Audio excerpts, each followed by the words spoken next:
લાવ બાપા, તમારા પગ દુખતા છે, લાવ હું દબી દઉં. એ લે અલી, જોતો આપડા કુંવર તો સુધરી ગયા. ના બાપા, મા બાપ ની સેવા કરવી ની તો દરેક દીકરાની ફરજ હોય બાપા. જા જા આવે ફરજ ની પીપુડી, નાનું માનું જે કામ હાટવા આવ્યો હોય ને બોલ. બાપા એક વાત કહું, તમને એવું નથી લાગતું હું મોટો થઈ ગયો? ના ના, જરાય નહીં. તું તો હજી ઘોડિયામાં ઈચકતો નાનો ગગુડિયો છો. અરે ના, હવે બાપા, હવે તમારા ચંપલ મારા પગમાં આવવા માંડ્યા હવે. તો હવે એક જોડી ચંપલ નો ખર્ચો બચી ગયો નહીં. અરે બાપા એમ નહીં, તમને ખબર હે મારા બધા ભાઈ બંધ ને બૈરી નાસના બનાવેલું ટિફિન લઈને રોજ કામે જાય.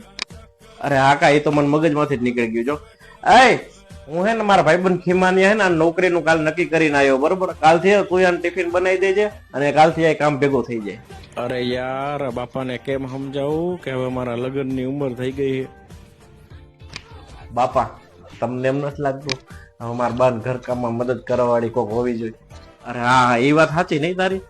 આ કાલ હોય ને કામ વાળી ગોતી લઉં તારા હાટું, બરોબર? અવતારથી કામ થાય નહીં ને, કામમાં તને થોડીક મદદ તો થઈ જાય. અરે બાપા, તમને હું ક્યારનું એમ કેવા માંગુ છું કે હવે તો મારા લગ્ન ક્યારે કરાવી દઈશો. હા તો એમ સીધી સીધી ભાને તારે લગ્ન કરવા હે? એક કામ કર, આવતા મહિને આખા ઘરનો ખર્ચો 1 મહિના માટે તું હલાઈ જાય, બરોબર? બીજા મહિને તારા લગ્ન પાક્કા. લગ્ન કરવા પેલા જવાબદારીનું તું શીખ, પછી લગ્ન કરી. લાગે હે આ જન્મમાં તો મારે લગ્નનું ભેગું થાય એવું હે નહીં. આ ડોહો ને નક્કી મારા લીલ જ પરણે છે.